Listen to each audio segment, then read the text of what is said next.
Most people think they're prepared. They've got a cabinet full of pasta, a few bags of rice, maybe some flour. It looks like a stockpile. It feels like security. But here's what disaster response researchers have found time and time again. The average household has roughly 3 days of truly functional food. Not 3 days of food, 3 days of food that actually works when things go wrong. And that distinction is everything. Because when the power goes out, when the water stops running, when stress is making it hard to think straight, rice and pasta don't save you. They need boiling water, they need fuel, they need mental bandwidth you may not have. The food that actually keeps you going in a real crisis has to work unconditionally. No stove, no water, no recipe. Just open it and eat. In this video, we're counting down the 12 best canned foods to stockpile before a serious disruption, ranked not by popularity, but by real survival value.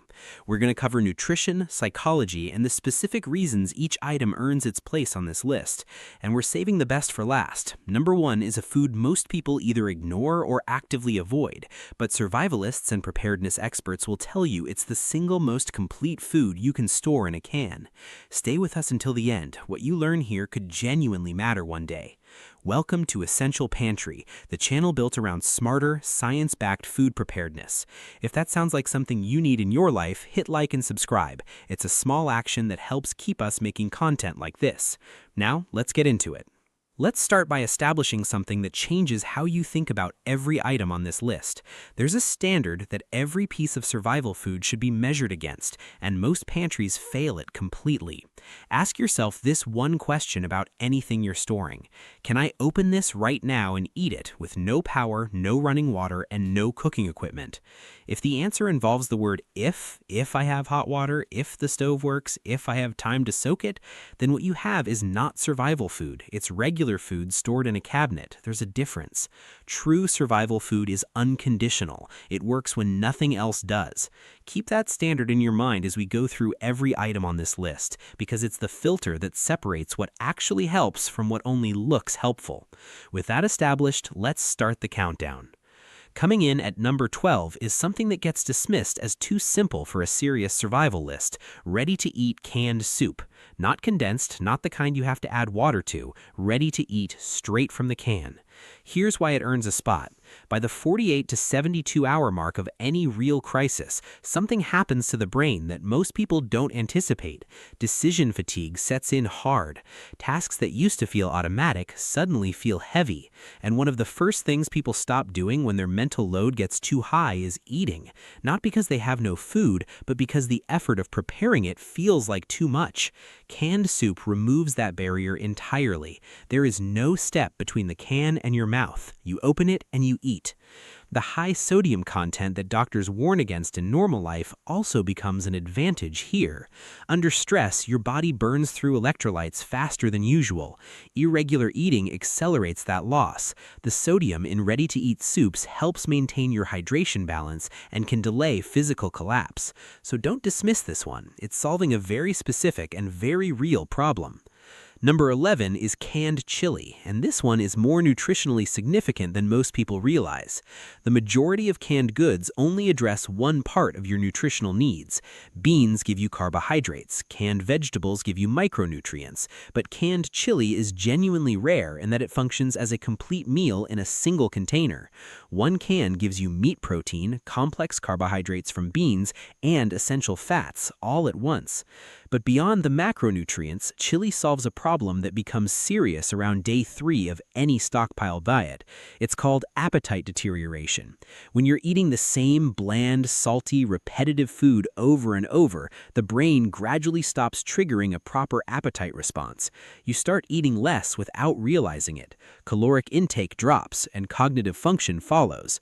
The texture and spice of chili interrupt that pattern. It signals to the brain that a real, satisfying meal is happening, and that signal is more important than it sounds when you're trying to maintain function under pressure.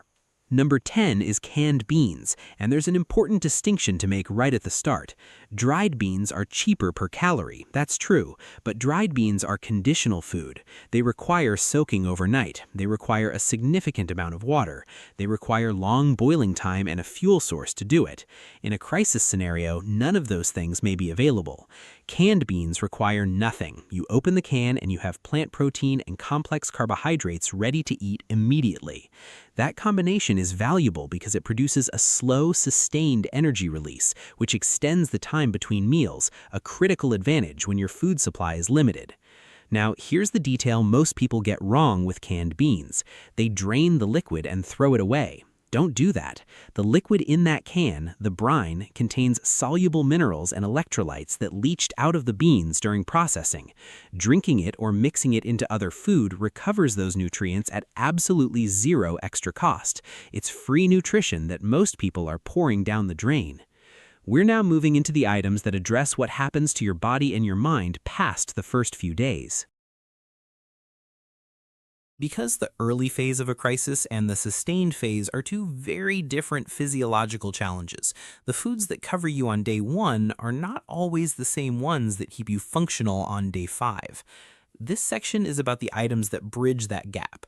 Number 9 is canned chicken. Around day 4 of any serious disruption, something shifts that goes beyond just hunger. The absence of meat starts to register as a psychological deficiency. Soft, mushy foods can technically meet your caloric requirements, but they don't satisfy what the brain is expecting. There's a neurological expectation of chewing through something with real substance, with real texture. When that expectation goes unmet over multiple days, it shows up as irritability, declining morale, and reduced motivation. Survivalists sometimes call this meat hunger, and it's more real than it sounds. Canned chicken directly addresses this. A single can provides between 40 and 50 grams of complete protein, and under physical stress, whether from exertion, cold, or illness, the body begins breaking down muscle tissue within days if protein intake is insufficient. Maintaining that intake is essential for preserving your physical capacity when you need it most. One practical note, choose water-packed versions over oil-packed. They're more versatile across different uses. And once the can is opened, the contents need to be consumed immediately. Unlike many other canned items, chicken spoils rapidly after opening, so there's no saving half for later. Number 8 is canned tuna, and this one requires reframing the way most people think about it. When people add tuna to a survival list, they usually think of it purely as a protein source. That's not wrong, but it misses the more important reason it belongs here. Tuna is one of the most concentrated sources of omega-3 fatty acids, specifically DHA and EPA, available in a can. And those fatty acids are not optional nutrition. They're the building blocks your brain uses to function under pressure. When DHA and EPA levels drop, what researchers call cognitive degradation sets in. Information processing slows down. Memory under pressure becomes less reliable. Decision-making, which is already harder in a crisis, becomes harder still. In a survival scenario, the quality of your decisions may matter more than your physical strength. Tuna is, in that sense, a cognitive support tool. Use it strategically rather than eating it every day, and you preserve the mental sharpness that could be the difference in a genuinely dangerous situation. Number 7 is shelf-stable canned meat, beef, pork, or potted varieties, and this is where we need to talk about something that often gets overlooked in survival nutrition, the role of fat. Most people rank protein as the most important macronutrient in a survival situation. The reality is more nuanced. Fat delivers more than twice the caloric density per gram compared to carbohydrates. It burns slowly and steadily, which means it provides usable fuel over long intervals, whether you're exerting yourself physically or enduring cold. In either scenario, a fat-rich food keeps you going longer between meals than a carbohydrate-heavy one. Canned beef and pork also carry the added benefit of high sodium content, which supports fluid retention and electrolyte balance. The practical strategy here is pairing. Fat-rich meat alone burns long but slowly. Combine it with a carbohydrate source and you get both an immediate energy response and a sustained output. That combination keeps your body performing at a more consistent level across the day. Number 6 is canned tomatoes, and this one might be the most underestimated item on the entire list. Canned tomatoes don't replace a meal. What they do is make meals survivable for longer. Here's what happens without them. By day 3 of eating from a stockpile, the brain begins to reject the monotony. Flat, salty, dense foods eaten repeatedly cause something called willpower fatigue around eating. You have to force yourself to consume what your brain no longer finds stimulating. And when forcing yourself to eat takes willpower, and your willpower reserves are already being drained by everything else happening around you, caloric intake falls. Acidity is one of the primary triggers for saliva production and appetite stimulation. Adding diced or crushed tomatoes to a bowl of beans or rice completely changes the sensory experience of that meal. It breaks the monotony. It makes food feel like food again. That might sound like a small thing. In a prolonged crisis, it is not a small thing at all. We're in the final stretch now, and this section covers some of the most specialized items on the list, tools that address things like digestive health, morale, and the psychological challenge of maintaining routine when everything around you is broken down. These are the items that distinguish a thoughtfully built stockpile from one that just has a lot of cans on a shelf. Number 5 is canned vegetables, and the key word here is rotation. Micronutrient deficiencies are what survival experts call silent problems. You don't feel them right away. There's no immediate signal that something is wrong, but they accumulate quietly, slowing recovery time, reducing immune response, and degrading physical performance. And by the time you notice, the damage has already been building for days. No single vegetable covers the full range of vitamins your body needs. That's why rotating types matters. Spinach is rich in iron, which supports oxygen transport in the blood. Corn carries B vitamins, which are essential for energy metabolism. Green beans provide vitamin K, which plays a role in bone clotting and bone integrity. Cycling through different options keeps those gaps covered. And there's a psychological element here too. The visual variety, greens, yellows, oranges, sends a signal to the brain that something resembling normal, balanced eating is still happening. In an environment where everything else feels chaotic and diminished, that signal of normalcy has a measurable effect on morale and mental stability. Number 4 is sweetened condensed milk, and this one addresses a very specific crisis scenario that most stockpile lists completely ignore. There are moments in a serious emergency when the body simply refuses solid food. Extreme fatigue, acute stress, and stress-induced nausea can all suppress the appetite so severely that a person won't eat even when they need to. In that state, forcing solid food often doesn't work. What does work is something liquid, calorie-dense, and easy to process. Sweetened condensed milk has over 1,000 calories per can. It requires no preparation. It's easy to consume and even easier to digest. The sweetness also produces a genuine physiological effect, a reduction in the brain's perceived threat response. It isn't a long-term meal replacement, and it shouldn't be treated as one. But when the body has shut down its appetite and needs a way back in, this is one of the most effective tools available. It restores just enough function to eventually transition back to solid food. Number 3 is canned pumpkin, and specifically 100% pure pumpkin puree, not pie filling. Pure pumpkin. Here's the problem it solves. Survival diets are almost universally dense, dry, and low in fiber. That combination causes the digestive system to slow down significantly.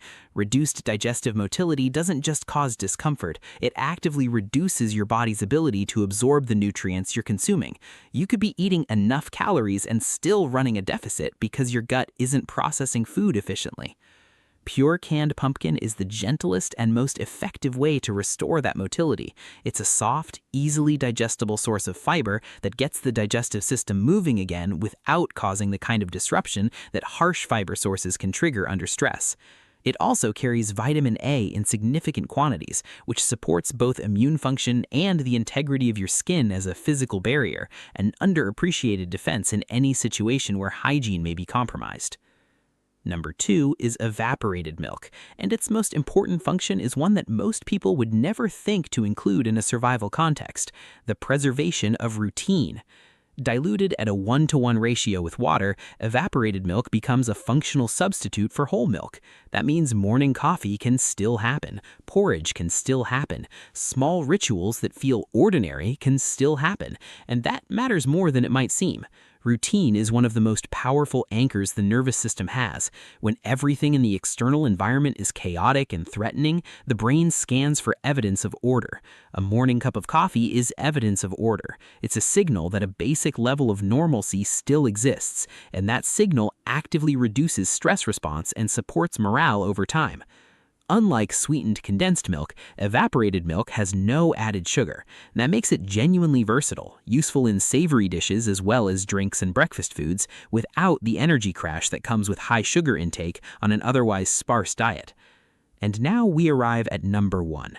The single item with the highest functional survival value of anything on this list is one that consistently gets overlooked, dismissed, or quietly pushed to the back of the shelf by people who simply don't enjoy it. Canned sardines. Here's why nothing else on this list comes close. Sardines are what you would call a complete nutritional solution in a single portable container. One can delivers complete protein with all essential amino acids, long-chain omega-3 fatty acids, DHA and EPA, in concentrations that rival or exceed canned tuna, vitamin D, which is almost impossible to obtain from other canned foods and plays a critical role in immune function, bone health, and mood regulation, and calcium, real bioavailable calcium from the edible bones.